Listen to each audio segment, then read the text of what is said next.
Hello. YouTube channel birds for SSC पर आपका स्वागत है। आज हम बात करेंगे कि कैसे मैंने जो मेरी एक CHSL की शिफ्ट थी 20 अक्टूबर को फर्स्ट शिफ्ट थी, उसमें मैंने कैसे 50 आउट ऑफ 50 स्कोर किया। क्या मेरी हर क्वेश्चन में अप्रोच थी, कैसे मैंने कम टाइम में सारे क्वेश्चंस अटेम्प्ट किए 100% एक्यूरेसी के साथ।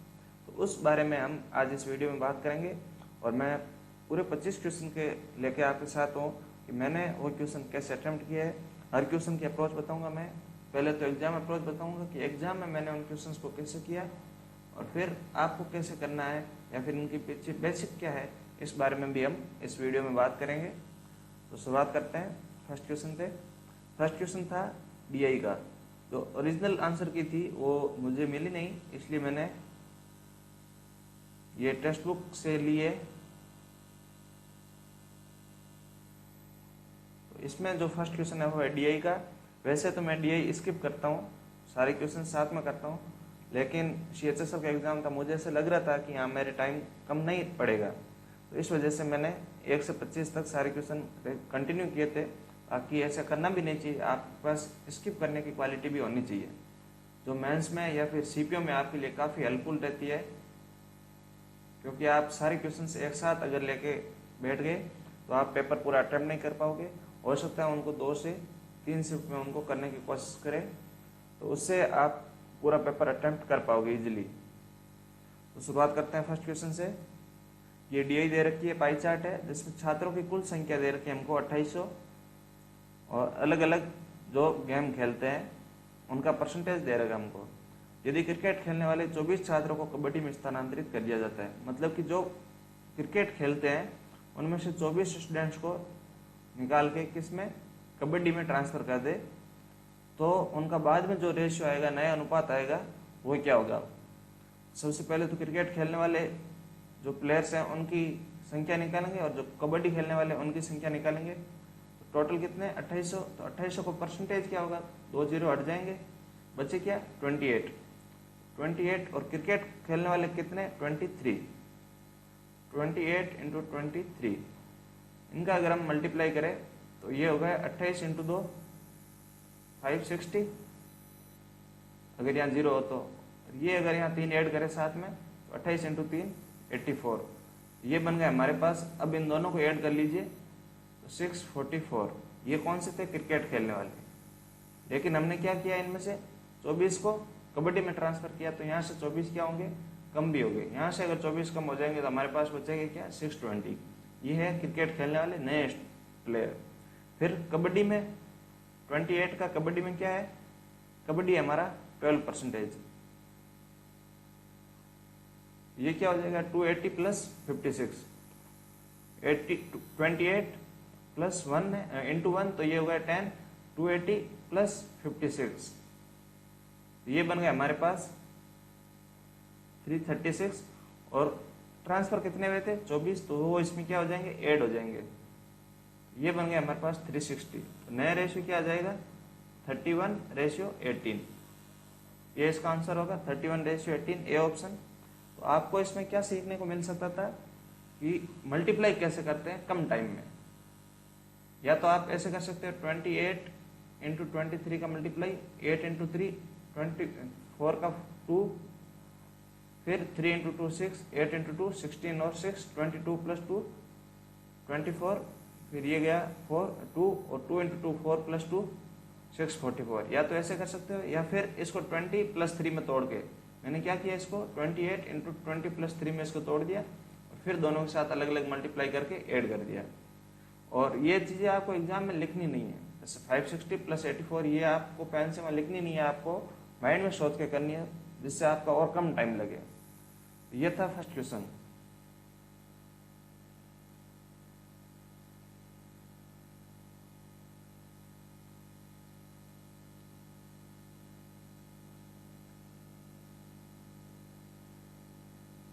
सेकंड क्वेश्चन, मालती ने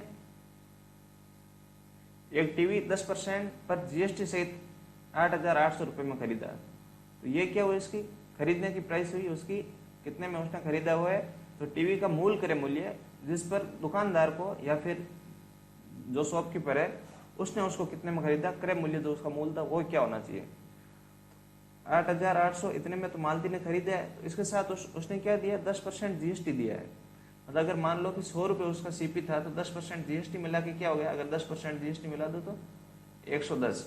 तो ये 110 की वैल्यू क्या है, 8,800। और मूल क्रय मूल्य हमने क्या माना था, 100 की वैल्यू हमको यहाँ से निकालनी है। 1 0 से 1 0 कट जाएगा, ये 8 बार 8,000 हमारा आंसर हो गया। ये हो गया बी ऑप्शन। सेकंड क्वेश्चन भी हो गया, आसान क्वेश्चन था। Third question, x cube plus y cube 16 के इक्वल है, x plus y equal to 4 है। तो हमको एक्स की पावर 4 प्लस वाई की पावर 4 पूछा है। वैसे तो आप इसको फॉर्मूला से कर सकते हो, लेकिन एक बार आपको नजर डाल लेनी चाहिए कि यहाँ कुछ वैल्यू पुट कर सकते हैं क्या हम इसमें। वैसे वैल्यू पुट से करना नहीं चाहिए, अगर कोई बड़ी वैल्यू हो यहाँ पर, यह 16 और 4 छोटी छोटी वैल्यू, इसलिए मैं बोल रहा हूँ कि आप वैल्यू पुट कर सकते हो। जैसे 1 और 3 में तोड़ लिया, 0 4 में या फिर 2 2 में। 0 4 में तोड़ने से ये 64 हो जाएगा, नहीं बैठेगा। अगर 3 में तोड़े तो भी 27 हो जाएगा वाई क्यूब, लेकिन ये तो 16 है। एक बार 2 2 में अगर आप इनको तोड़ के देखोगे तो 8 + 8 क्या होगा, 16। और हमसे क्या पूछा है, ये सही हो गया, मतलब दोनों की वैल्यू 2 2 और x की पावर 4 प्लस y की पावर 4, तो 2 की पावर 4 क्या होता है, 16, और 2 की पावर 4 भी 16, तो 32 हमारा आंसर हो गया, बी ऑप्शन। मुश्किल से 15 सेकंड का क्वेश्चन था, लेकिन ये शिफ्ट जो मुझे लगा नहीं कि ये शिफ्ट हार्ड है, क्योंकि बहुत ही आसान आसान क्वेश्चन थे। लेकिन इसमें भी, इस शिफ्ट में भी 25 प्लस मार्क्स इंक्रीज हुए हैं। अगर आपके 140 प्लस स्कोर था, रो स्कोर, 25 प्लस इंक्रीज भी हुए हैं। आपका स्कोर 170 तक जा सकता था अगर इतना स्कोर करो तो। इसमें मैथ्स में आप इजीली 50 और इंग्लिश में 40 स्कोर कर सकते थे। बहुत ही आसान शिफ्ट थी ये।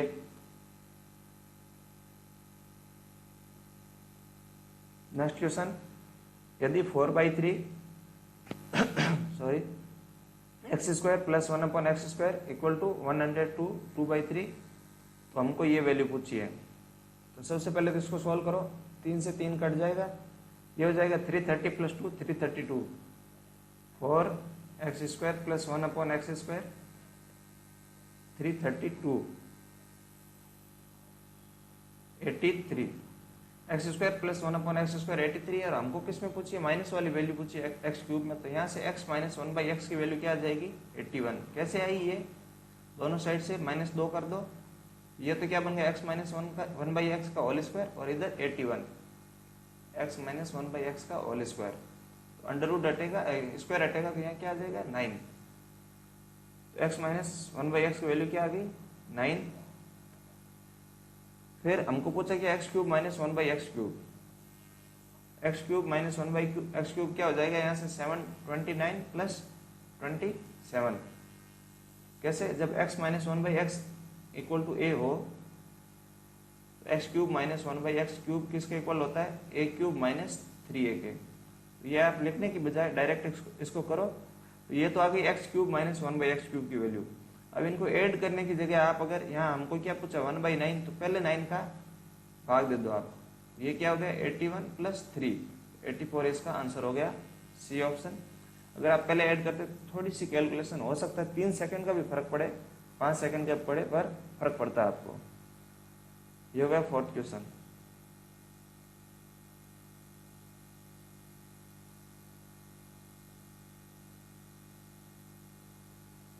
दस सेमी त्रिज्या के वृत्त के एक केंद्र ओर से कोई एक सर्किल है, उसकी रेडियस क्या है, 10 सेंटीमीटर है। केंद्र ओर से 26 सेमी की दूरी पर एक बिंदु ए है। तो ये सेंटर इसका ओ हुआ, यहाँ से 26 सेंटीमीटर की डिस्टेंस पर कोई एक पॉइंट क्या है, ए है। एपी और ए क्यू दो स्पर्श रेखाएं हैं। एपी, ये मान लो एक स्पर्श रेखा एपी है, दूसरी ए क्यू है। दो स्पर्श रेखाएं हैं बिंदु पी और क्यू पर। यदि स्पर्श रेखा बी सी छोटे चाप पी क्यू पर स्थित बिंदु आर पर बनी हुई है, ये पी क्यू है, ये छोटा चाप और ये बड़ा चाप, तो छोटे चाप पर कोई एक स्पर्श रेखा और बना दो आप। ये बनानी क्या है, ये बी और सी। तो हमसे पूछा है कि एपी को बी पर और ए क्यू को सी पर, एपी को बी पर और ए क्यू को सी पर परिच्छेद करती है, तो त्रिभुज एबीसी का परिमाप क्या है, त्रिभुज एबीसी का पेरीमीटर क्या है। ये 10 है, ये 26 है, ये 90 डिग्री है, तो ए पी की वैल्यू यहाँ पर क्या आ गई 24, और ए पी 24 है तो ए क्यू भी क्या होगी 24। अब आपके माइंड में सीधा आ जाना चाहिए कि ए बी सी का क्या हो जाएगा एरिया और पेरीमीटर 48। कैसे, ये आपको याद रखना होगा। और वैसे भी याद रखने का पॉइंट ही है कि जब भी कोई एक अपने ट्रायंगल हो, उसकी ये दोनों साइड अगर आगे इंक्रीज कर दी जाए तो जो इसका एक्सटर्नल सर्किल बनेगा, दो सर्किल बनते हैं, एक तो इंटरनल और एक्सटर्नल, तो जो एक्सटर्नल सर्किल बनेगा ऐसे अगर बना दे और हमको पेरीमीटर गिवन हो किसका, ए बी सी का पेरीमीटर अगर गिवन हो, ट्रायंगल ए बी सी का पेरीमीटर अगर पी हो, तो ए ये पॉइंट कोई मान लो पी, तो ए पी की वैल्यू हमेशा क्या होती है इस पेरीमीटर की आधी होती है, और इसकी भी वैल्यू हमेशा आधी होगी, और ये दोनों क्या होगी इक्वल। अगर ए क्यू, ए पी और ए क्यू इक्वल क्यों होगी, क्योंकि ये दोनों क्या है टेंजेंट है सर्किल पर, ए पी और ए क्यू क्या होगी इक्वल होगी, और किसकी परिमाप की आधी होगी। आधी क्यों होगी उसके बारे में भी हम बात करेंगे। जैसे बी पी इसको मान लिया एक्स है, ये पॉइंट मान लो कोई टी है, तो बी टी भी एक्स होगी क्योंकि क्या है दोनों टेंजेंट है। क्यू सी मान लो वाई है, तो टी सी भी क्या होगी वाई। ए बी यहाँ से क्या हो जाएगी, ए पी टोटल 24 है तो ए बी क्या हो जाएगी 24 माइनस एक्स, और ये क्या हो जाएगी 24 माइनस वाई। अब ए बी सी का हमको पेरीमीटर पूछा है, तो पेरीमीटर क्या हो जाएगा 24 minus X plus Y plus 24 minus Y. Minus Y plus Y cut जाएगा, minus X plus X cut जाएगा, 48 हमारा आंसर हो जाएगा, ए ऑप्शन। उम्मीद करता हूं आपको समझ में आया होगा।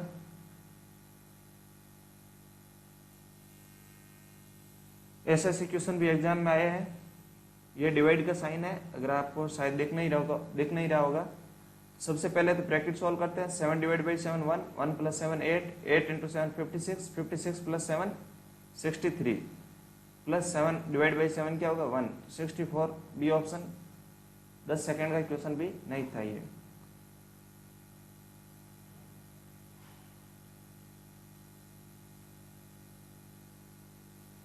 एबीसी और बीडी दो संभव त्रिभुज इस प्रकार है कि डी बीसी का मध्य बिंदु है।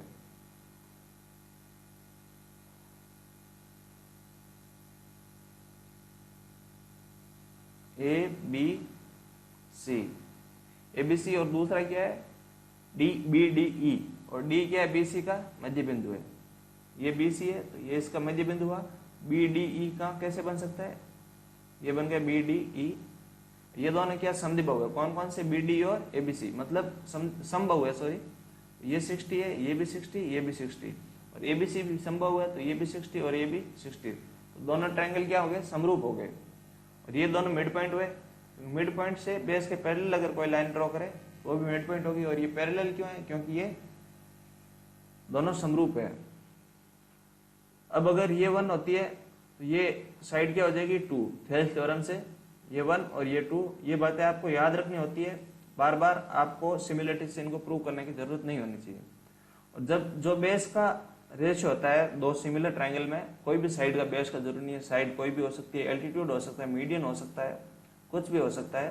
तो उन ट्रायंगल का जो इन साइड्स का जो रेशियो होता है उनके स्क्वायर के रेशियो के इक्वल क्या होता है, एरिया का रेशियो होता है। ये 1 है तो इसका स्क्वायर क्या हो जाएगा ये 1, और ये 2 है तो बड़े वाले सर्किल का एरिया क्या हो जाएगा ट्रायंगल का 4। और हमको किसका गिवन है, त्रिभुज एबीसी का क्षेत्रफल 136 है। त्रिभुज एबीसी मतलब बड़े वाले का एरिया हमको गिवन है कितना 136, और यहाँ से हमारे क्या आया 4, तो इसको हमने 4 मान लिया। और पूछा किसका है बी डी ई का, बी डी का क्या आया हमारे 1, तो आंसर क्या हो गया 34। डी ऑप्शन हमारा सही आंसर हुआ। उम्मीद करता हूँ आपको समझ में आया होगा। यही अप्रोच आपके एग्जाम में होनी चाहिए जिससे आप इसको कम टाइम में कर पाओ। Next question, cos 3 theta equal to sine theta minus 34। तो cos और साइन दोनों इक्वल कब होते हैं, जब उनके एंगल का सम क्या होता है, जैसे cos A equal to sine B। ये कब होगा, जब एंगल का सम क्या हो 90 डिग्री हो, मतलब A प्लस B की वैल्यू क्या होनी चाहिए 90 डिग्री होनी चाहिए। तो यहाँ पर इनकी वैल्यू 90 डिग्री, मतलब इन दोनों का सम किसके 90 के इक्वल करो, तो सम क्या है 4 थीटा, 34 इधर चल जाएगा, जैसे 4 थीटा इक्वल टू क्या हो जाएगा 90 प्लस 34। ये आपको लिखना नहीं है एग्जाम में, ये आपके माइंड में चलना चाहिए। तो 4 थीटा इक्वल टू 34, तो ये क्या बन गया हमारे पास 124, मतलब 31 इसका आंसर हो गया सी ऑप्शन। अब बात करते हैं कि ये 90 के इक्वल क्यों आना चाहिए। जैसे आप एग्जाम्पल से ले लो cos 30, इसकी वैल्यू क्या होती है √3/2, और साइन में √3/2 किसकी वैल्यू होती है साइन 60 की। तो इन दोनों का सम क्या हुआ 90। cos 45 अगर आप लो तो 1/√2 होती है, और साइन 45 भी 1/√2, दोनों इक्वल होती है किस पे 45, तो दोनों का सम क्या हुआ 90। तो ऐसे आप कोई भी एग्जाम्पल लेके देख सकते हो कि ये 90 के इक्वल क्यों होता है। ठीक है,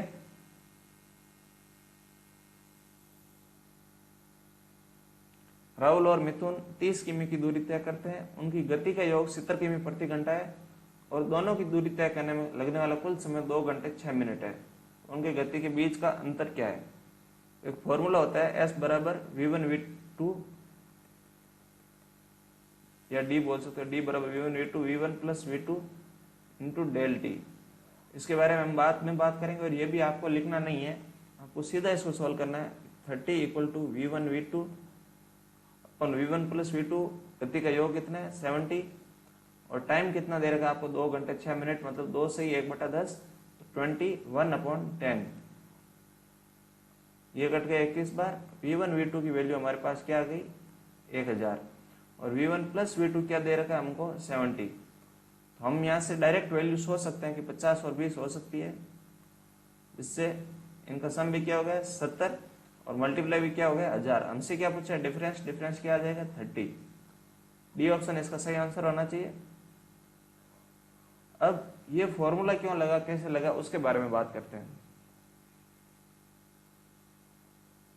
राहुल का क्या था, ये मान ली राहुल की स्पीड r है, या फिर दोनों ने 30-30 किमी की दूरी की है, तो 30 बटा राहुल की स्पीड मान ली r, प्लस 30 बटा मिथुन की स्पीड मान ली m। ये दोनों का टोटल टाइम हो गया, टोटल टाइम ये मान लिया हमने डेल्टा t है। और 30 तो यहाँ से कॉमन आ गया, ऊपर क्या आया m प्लस r, नीचे क्या आ गया m into r equal to delta t। यहाँ से 30 किसके इक्वल हो गया M R delta T upon m plus r। M R क्या, दोनों की अलग अलग स्पीड का मल्टीप्लाई, दोनों की स्पीड का मल्टीप्लाई, v1 प्लस v2 क्या है दोनों की स्पीड का सम, और डेल टी क्या है total time.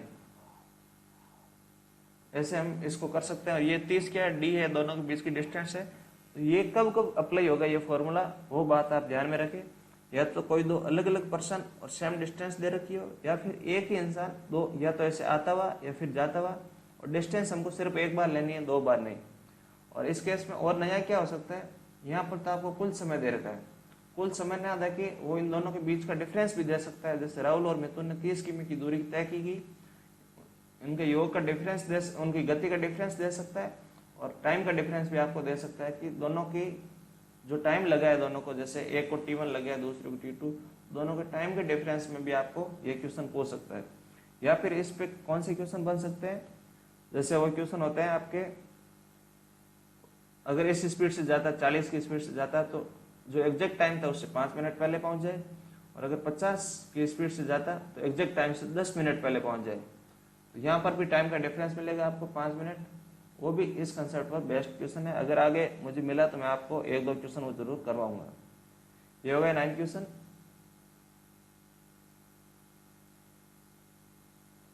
Third question DI का है। एक कंपनी द्वारा वर्षों में उर्वरकों का उत्पादन है, टन में गिवन है हमको। हमसे क्या पूछा है 98 से 99 तक उर्वरकों उत्पादन में अनुमानित प्रतिशत वृद्धि क्या है। 98 से 99 मतलब 45 से 65 वृद्धि कितनी हुई 20 की 21 पर, 45 पर, और परसेंटेज में पूछा है 400/9 36 44.44। ए ऑप्शन हमारा सही आंसर होगा। इतनी सी कैलकुलेशन थी, पता नहीं क्यों हल्ला मचा रखा है सारे स्टूडेंट के बीच। एक तो फैकल्टीज वगैरह ने भी कि कैलकुलेशन आपकी बहुत हार्ड आती है, लेकिन ऐसा एसएससी में नहीं है, बहुत ही आसान कैलकुलेशन आती है।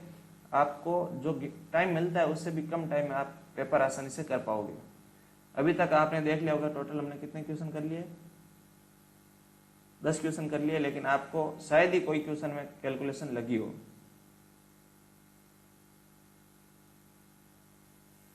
Next question, √3 cos theta equal to sine theta हो तो इसकी वैल्यू हमसे पूछी है। ये आपको अगर शायद दिख नहीं रहा हो तो मैं बड़ा लिख लेता हूँ वापस, 4 sin square theta minus 5 cos theta upon 3 cos theta plus 1। यहाँ से हम क्वेश्चन देखते हैं, हमको इसको tan में कन्वर्ट करना है। ये लिखने की नहीं है, साइन अपॉन कॉस। tan किसके इक्वल है? √3 के। tan √3 के इक्वल कब होता है? जब थीटा 60 डिग्री होता है। डायरेक्ट हमको इसमें थीटा की वैल्यू क्या 60 डिग्री पुट करनी है। 4 इंटू साइन 60 क्या होता है? √3/2, तो स्क्वायर कर लोगे आप इसका 3/4 माइनस 5 इंटू cos 60 होता है 1/2 अपॉन cos 60 1/2 होता है 3/2 प्लस 1 5/2। ये इससे कट जाएगा, ये क्या हो जाएगा 6 माइनस 5 1/2 अपॉन 5/2। 2 से 2 कट जाएगा, बचेगा क्या हमारे पास 1/5। बी ऑप्शन हमारा सही आंसर हुआ। कैसे करना है आपको? सबसे पहले तो आप इसको tan में कन्वर्ट कर लो या फिर cot में कर लो। मैंने tan में किया, कैसे? cos का दोनों साइड डिवाइड दे दिया, तो इधर tan बचा, उधर √3। tan की वैल्यू √3 कब आती है? 60 डिग्री पे, और 60 डिग्री हमने यहाँ पर वैल्यू पुट कर दी।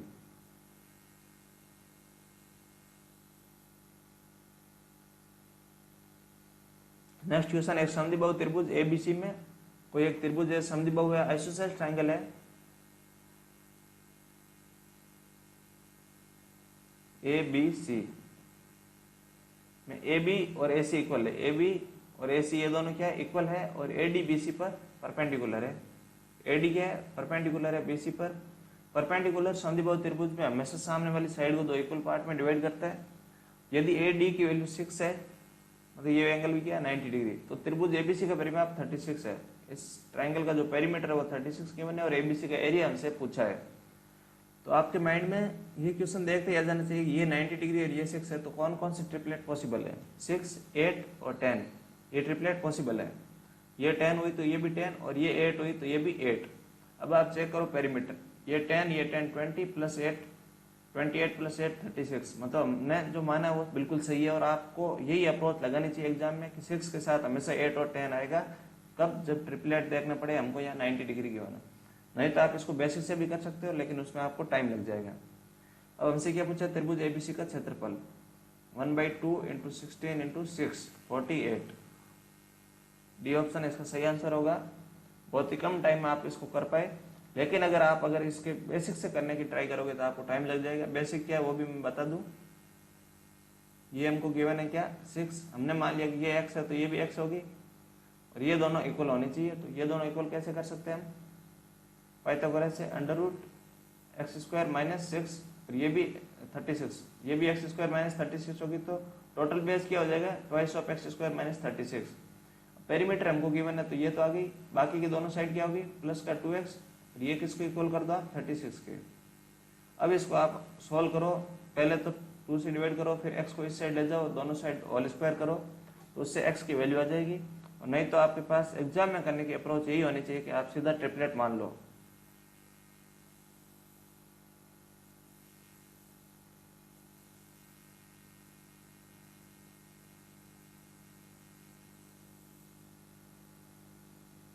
एक वस्तु 12% की हानि पर बेची गई, यदि इसे 630 रुपये अधिक में बेचा गया हो तो 6% का लाभ होता है। पहले 12 की हानि पर थी, 12% के लॉस पर, और बाद में 6% के प्रॉफिट पर, तो डिफरेंस कितना आ गया? 18% का। और यहाँ जबकि बोला कितना गया? 630 अधिक में बेचा गया, मतलब 18% किसके? 630 के इक्वल है। वस्तु का क्रय मूल्य, क्रय मूल्य अगर हम डायरेक्ट इनको वैल्यू मान के चलते हैं तो क्रय मूल्य क्या होता है? 100%। 70 35 3500, ये ऑप्शन इसका सही आंसर होगा। उम्मीद करता हूँ आपको ये भी समझ में आएगा। कैसे? जैसे अगर हमने मान लिया कि 100 क्या है इसकी सीपीए है, कॉस्ट प्राइस है, पहले इसने क्या किया? 12% की हानि पर बेचा, मतलब 88 में इसको बेचा, और बाद में क्या बोलता है कि 6% का प्रॉफिट होना चाहिए। ये हो गया 6% का प्रॉफिट। और ये कब होगा प्रॉफिट? जब इसको 630 रुपये अधिक में बेचेगा। अधिक यहाँ जबकि अधिक कितना है? सॉरी 6% का प्रॉफिट है तो 106 में बेचा। यहाँ अधिक कितना हुआ? 80 से 100 तक 12 ये और 6 ये, टोटल कितने? 18। और जबकि अधिक कितना है? 630 रुपये। 18 630 इंटू 100, उसको आप सॉल्व करो 3500 आंसर आएगा।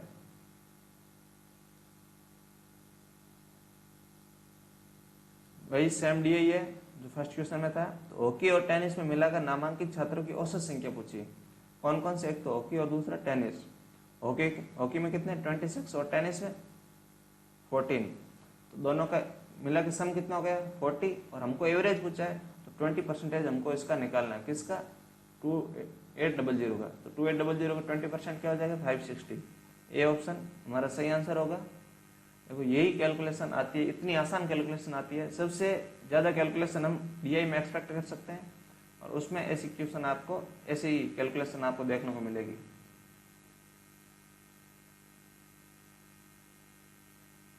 नेक्स्ट क्वेश्चन, यदि 3 वर्ष के लिए 10% प्रतिवर्ष की दर से निश्चित राशि पर चक्रवृद्धि और साधारण ब्याज के बीच का अंतर 558 रुपए है,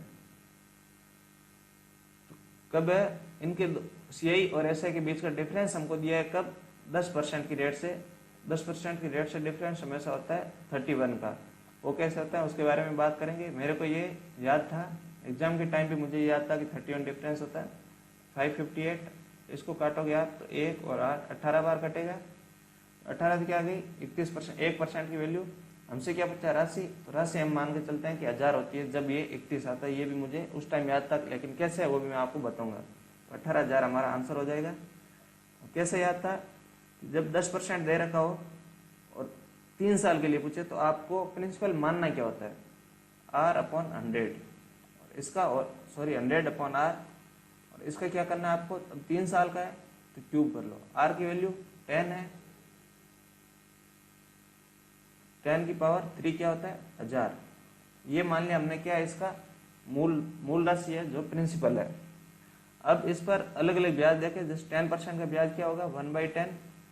सबसे पहले तो आएगा 100, सेकंड में 100 पर 10%, 10 और 10 पर 10% 1। तो जो डिफरेंस होता है, जैसे 3 साल की क्या होता है 331, तो ये वाला तो क्या हो गया इसका ऊपर वाली टर्म ऐसे ही होगी। डिफरेंस कौन सा हुआ, यही वाला 3 × 10 30 + 1 31, और डिफरेंस हमको गिवन था 558। और वैल्यू क्या पूछी थी हमको, जो राशि है जो प्रिंसिपल है उसकी, वो क्या था हमारे पास 1000। तो 1000 की वैल्यू हमसे पूछी थी, क्या आ गई थी यहाँ से 18,000। डी ऑप्शन हमारा सही आंसर हुआ।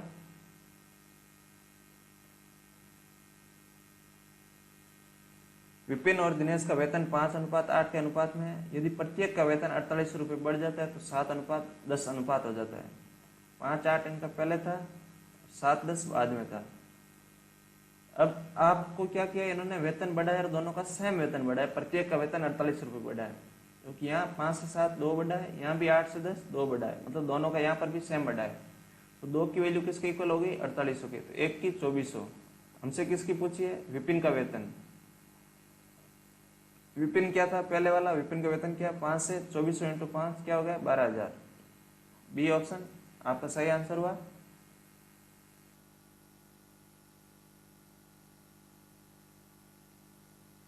P + 1/P = 112 है, इसकी वैल्यू हमसे पूछिए। तो P - 112 है, मतलब इसको हमने क्या किया इस साइड लेके आ गए, P - 112, और 1/P को इस साइड लेके आए तो 1/P माइनस का। अब दोनों की पावर क्या सेम है 15 है, तो हमने क्या किया दोनों साइड पावर 15 लगा ली, और 15 लगाई तो ये तो क्या बन गया P - 112 की पावर 15। ये माइनस का साइन बाहर आ जाएगा क्योंकि पावर क्या है ओड है, इक्वल टू -1/P की पावर 15। जब इसको इधर ट्रांसफर करेंगे तो प्लस का बन जाएगा, प्लस का बनता है, ये प्लस का है P - 112 + 1/P, और इस साइड क्या बच जाएगा 0। 0 हमारा सही आंसर हो गया। 10 सेकंड नहीं लगे होंगे मुश्किल में। आप देख रहे होंगे कोई भी क्वेश्चन ऐसा नहीं आया है जिसमें अभी तक 1 मिनट भी लगे। सारे क्वेश्चन 1 मिनट से कम टाइम के क्वेश्चन है।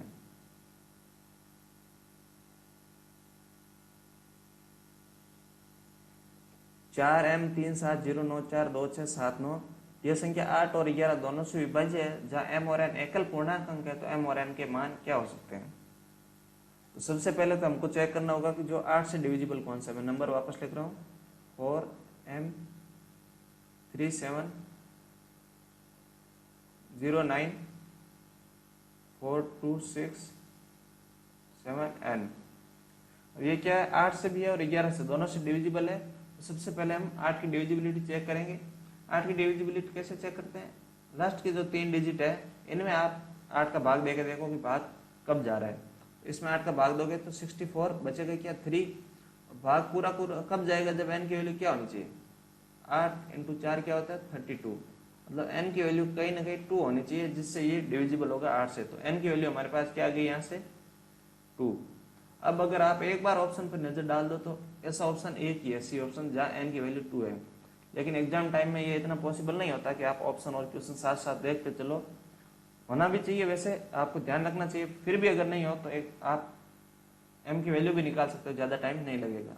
4m37094267 और n की वैल्यू हमारे पास आई 2।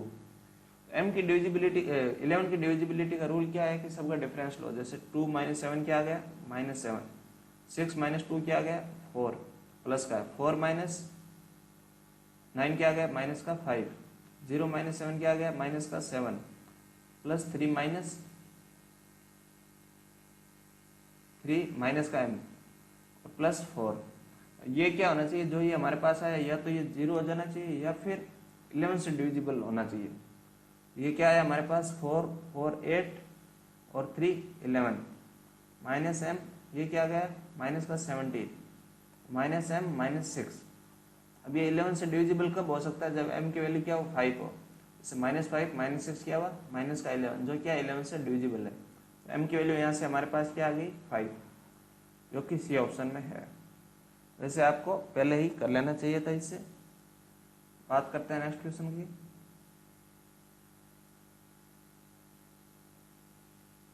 जब दो अंकों की संख्याओं में से एक के अंकों को परस्पर बदल दिया जाता है तो दो अंकों की 9 संख्याओं का औसत 6 कम हो जाता है। तो उस संख्या के अंकों के बीच का अंतर ज्ञात करो। कोई भी 2 डिजिट है और टोटल नंबर्स कितने हैं 9 है, अलग अलग नंबर है।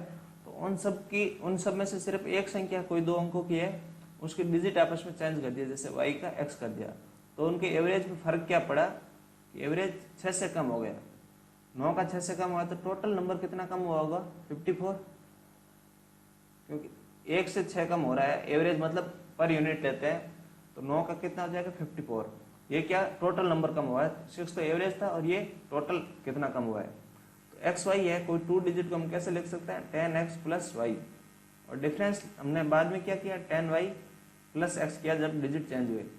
अब ये कम हुआ मतलब डिफरेंस आया है, तो ये माइनस कर लो आप। तो 10x माइनस एक्स क्या हो जाएगा 9x minus 9y, 9x minus Y ये किसके इक्वल होना चाहिए 54 के। तो x माइनस वाई क्या आ गया 6।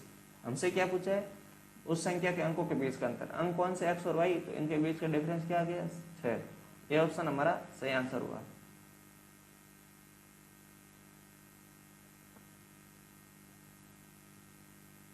दो 2000 और 2001 में औसत उत्पादन निम्न में से किस वर्ष के युग्म के औसत उत्पादन से कम था।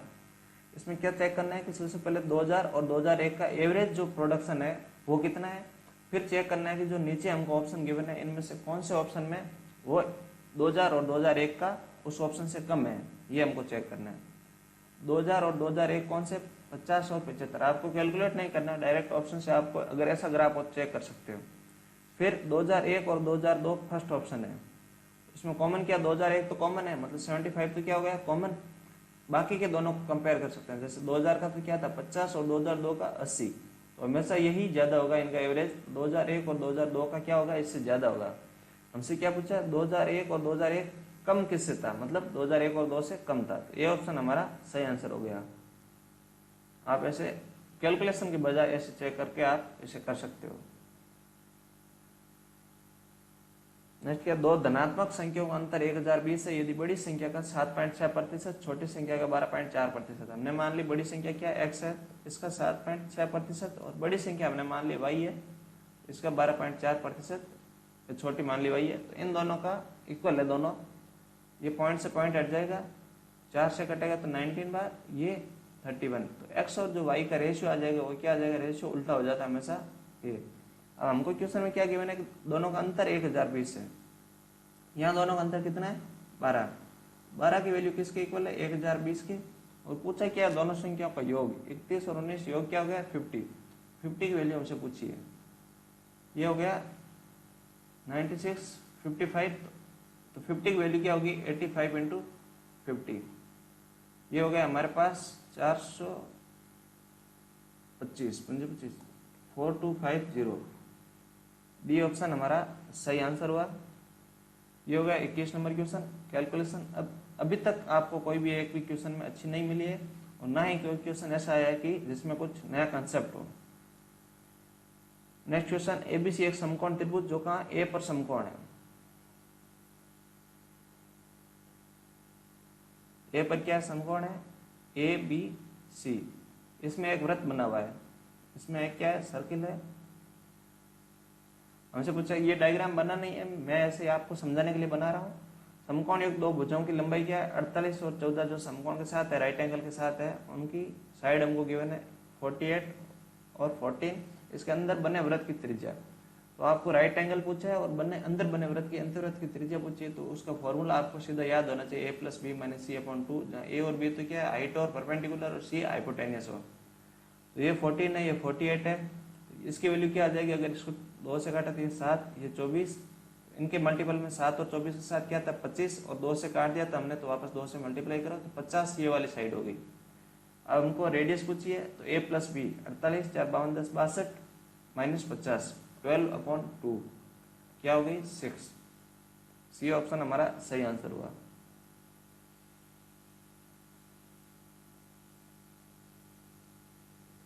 यदि 3.96 घन सेंटीमीटर डेसीमीटर शीशे को एक बेलनाकार तार व्यास 0.6 सेंटीमीटर में खींचा जाता है, तो तार की लंबाई क्या है? कोई एक धातु है जिसका वॉल्यूम हमको गिवन है 3.96 घन डेसीमीटर, 3.96 घन डेसीमीटर। तो इसको एक तार में बेलनाकार तार है, स्फेरिकल वायर है, उसमें कन्वर्ट किया है, जिसका डायमीटर क्या होना चाहिए? 0.6 सेंटीमीटर डायमीटर होना चाहिए। तो रेडियस क्या हो जाएगी? 0.3 सेंटीमीटर।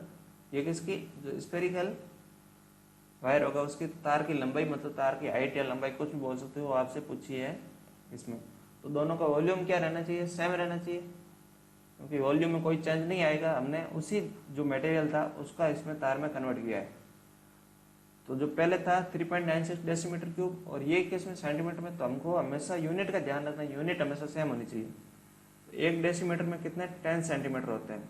दोनों साइड क्यूब करेंगे तो ये क्या आ जाएगा? 1000। तो 3.96 इंटू 1000, ये किस में हो गया? सेंटीमीटर क्यूब में हो गया। इक्वल टू बेलनाकार तार है, मतलब बेलन का वॉल्यूम क्या होता है? पाई आर स्क्वायर एच। पाई की जगह तो 22/7 आर स्क्वायर। आर कितना है? 0.3, तो 0.3 इंटू 0.3 ये हो गया 9/100 इंटू एच, जो हमको निकालना है।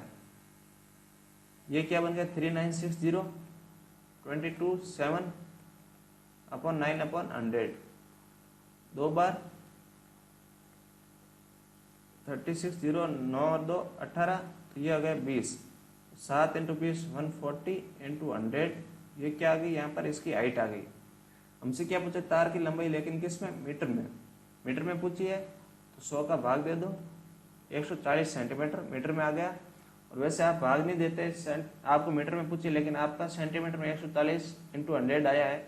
और ऑप्शन में देखो तो 140 वाला सिर्फ ये एक ही ऑप्शन है, तो आप सीधा ही इसको डिवाइड कर सकते थे। नेक्स्ट क्वेश्चन, ये थोड़ा ठीक था, ज़्यादा अच्छा नहीं, लेकिन अच्छा क्वेश्चन बोल सकते हो आपकी CHSL के पेपर के अकॉर्डिंग। बाकी के 23 क्वेश्चन के अकॉर्डिंग ये थोड़ा सही था। x sine cube theta plus y cos cube theta equal to sine theta cos theta है। और x sine theta y cos theta की वैल्यू हम इन दोनों को इक्वल पूछा है, और x square plus y square की वैल्यू हमसे पूछी है। तो दो तरीके, एक तो आप थीटा की कोई भी वैल्यू पुट कर दो, 0 को छोड़ के, क्योंकि 0 पुट करते सब कुछ यहाँ पर 0 हो जाएगा। 0 और 90 को छोड़कर आप एक्स थीटा की कोई भी वैल्यू पुट करके कर सकते हो, उससे लेंथ हो जाएगा। आसान तरीका क्या है? जैसे एक्स साइन थीटा है, तो एक्स साइन थीटा की जगह हम यहाँ पुट करेंगे। तो यहाँ क्या है? X sine theta into sine square theta है। एक्स साइन थीटा की जगह क्या पुट कर दिया? वाई कॉस थीटा, पीछे साइन स्क्वायर थीटा और बच गया, plus y cos cube theta equal to sine theta cos theta. तो यहाँ से वाई कॉस थीटा कॉमन आ सकता है, वाई कॉस थीटा कॉमन लिया, अंदर क्या बच गया? साइन स्क्वायर थीटा, और एक कॉस कॉमन आ गया तो बचा क्या? Cos square theta. तो अंदर बच जाएगा sign square theta plus cos square theta, वो क्या होगा? 1।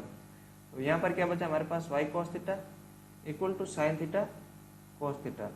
कॉस थीटा से कॉस थीटा कट जाएगा, वाई की वैल्यू हमारे पास क्या आ गई? Sine theta.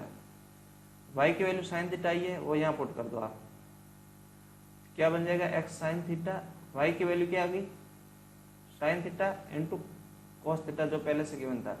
इस बार साइन से साइन कट जाएगा, x की वैल्यू आ गई यहाँ से हमारे पास कॉस थीटा।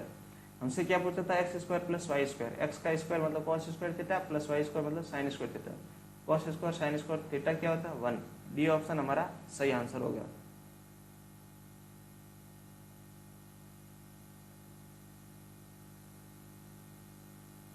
नेक्स्ट क्वेश्चन, ए और बी मिलकर एक कार्य को 15 दिन में पूरा कर सकते हैं। बी और सी, ए और बी है, वो किसी काम को मिलकर कितने 15 दिन में पूरा कर सकते हैं, क्योंकि बी और सी मिलकर इसे 24 दिन में कर सकते हैं। बी और सी मिलकर इसको 24 दिन में कर सकते हैं। यदि ए सी से 2 गुना अच्छा कार्य करता है, यदि ए क्या करता है सी से 2 गुना अच्छा कार्य करता है, मतलब इनकी एफिशिएंसी का रेशियो क्या हो जाएगा 2:1। तो बी अकेले कितने दिनों में कार्य पूरा कर सकता है। ये भी थोड़ा ठीक क्वेश्चन लगा मुझे तो एग्जाम में, अब पता नहीं हो सकता है, और एग्जाम के बाद मैं वापस इस क्वेश्चन को आज फेस कर रहा हूँ, तो मैंने इसका कोई दूसरा तरीका भी नहीं देखा कि क्या हो सकता है, इसलिए जो मैंने किया वही मैं आपको अब बताऊंगा। मैंने अब क्या किया, यहाँ पर इन दोनों का एलसीएम लेके टोटल वर्क ले लिया, इनका एलसीएम क्या गया 120, और जब ए प्लस बी की मिला के एफिशिएंसी यहाँ पर क्या आ जाएगी 8 120/15, और बी प्लस सी की मिला के एफिशिएंसी क्या आ जाएगी 5।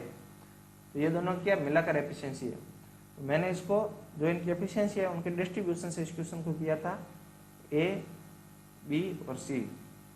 ए और सी की हमको 2:1 में गिवन है, तो बी की जो एफिशिएंसी है उसको हमको डिस्ट्रीब्यूट करना है। जैसे बी प्लस सी की टोटल कितनी है 5 है, इसमें सी की 1 है तो बी की 4 रही होगी, बी की 4 है तो बी की ए के साथ भी 4 रही होगी, 4 + 2 6, लेकिन बी प्लस सी की 8 होनी चाहिए, तो ये तो नहीं हो सकता।